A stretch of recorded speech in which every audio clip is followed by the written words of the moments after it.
दुनिया में कोरोना ने एक बार फिर से दस्तक दे दी है। भारत में इसके नए सब वेरिएंट फ्लर्ट की एंट्री हो गई है। हालांकि इन्हें कम संक्रामक कहा जा रहा है। डॉक्टर्स के मुताबिक घबराने की नहीं, लेकिन सावधान रहने की जरूरत है।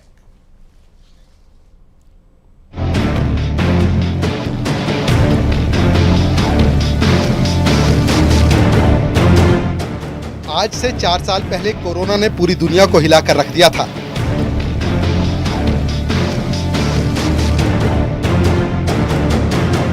दुनिया के तमाम देशों में इसने तबाही मचाई।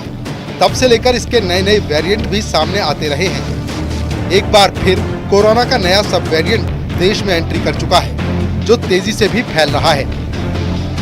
भारत में कोरोना के अब तक 300 से ज्यादा मामले सामने आ चुके हैं। सिंगापुर से कोरोना का नया वेरिएंट फ्लर्ट भारत में आ चुका है।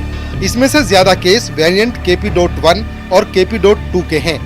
इन दोनों वेरिएंट को फ्लर्ट का नाम दिया गया है। KP.1 कोरोना के JN.1 ओमिक्रॉन वेरिएंट का एक सब वेरिएंट है। बताती है कि वायरस ज्यादा फैलता तेजी से है मगर घातक नहीं है। So it more milder cases are there. वो इतने सिवियर केसेस नहीं है, हॉस्पिटलाइजेशन नहीं है। तो हमारे को किसी तरह का पैनिक करने की जरूरत नहीं है, बिकॉज ये पहली बार नहीं है कि नया म्यूटेशन आया और ये आखिरी बार भी नहीं है कि नया म्यूटेशन आया। हमारे को जागरूक होने की जरूरत है। जागरूकता कैसे होती है कि किसी को भी वायरल इन्फेक्शन हो, चाहे वो कोविड है, चाहे इन्फ्लुएंजा है, कोई भी वायरल इन्फेक्शन है, तो उसको सबसे पहले अपने आप को औरों से अलग कर लेना चाहिए। सबसे अच्छा तरीका अलग करने का है मास्क पहन लेना।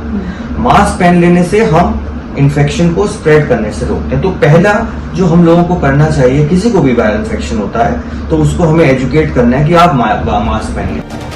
पिछले कुछ समय से अमेरिका, दक्षिण कोरिया और न्यूजीलैंड में कोरोना के मामले बढ़ने की वजह फ्लर्ट ही है, जिसके चलते वहां पर कोविड की लहर की आशंका बढ़ गई है कि हमें जैसे ही कोई इन्फेक्शन हो या इससे लक्षण हो, जैसे बुखार है, गला खराब होना है, हेडेक है, जुकाम है और पेट में कोई लूज मोशंस है, हेडेक है, ये सब चीज अगर होती हैं तो उस सिचुएशन में हम अपना टेस्ट कराएं।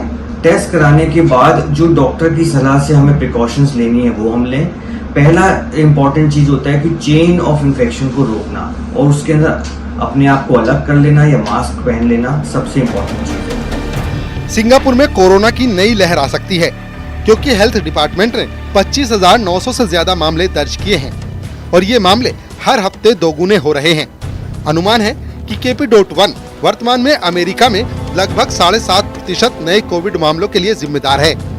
इन्फेक्शन होता है, उसका वेरिएंट म्यूटेशन वेरिएंट आता है, कम्युनिटी में वो फैलता है। कम्युनिटी में फैलने के बाद वो अपनी जो है एक बार फैल गया तो एक इम्यूनिटी डेवलप हो जाती है लोगों में। जैसी वो इम्यूनिटी डेवलप होती है वो अपना फैलना बंद हो जाता है, तो अब वो ट्रांसमिशन बंद हो जाएगा क्योंकि इम्यूनिटी लोगों में आ गई है। तो वो ट्रांसमिशन स्लो डाउन हो जाता है, बंद हो जाता है। अब जब वायरस दोबारा से म्यूटेट करेगा, नया वेरिएंट आएगा और पुरानी इम्यूनिटी से बाहर निकलेगा तो फिर वो फिर वापस से फैलेगा। तो ये कंटिन्यूअस चीज है जो चलती रहती है। तो अब डॉक्टर पारेख को सुन रहे हैं, जो साफ तौर पर बता रहे हैं कि घबराने की जरूरत नहीं है, पैनिक होने की जरूरत नहीं है। दिल्ली से न्यूज़ 18 के लिए फराह खान। उज्जैन के मक्सी रोड पर स्थित टोल प्लाजा पर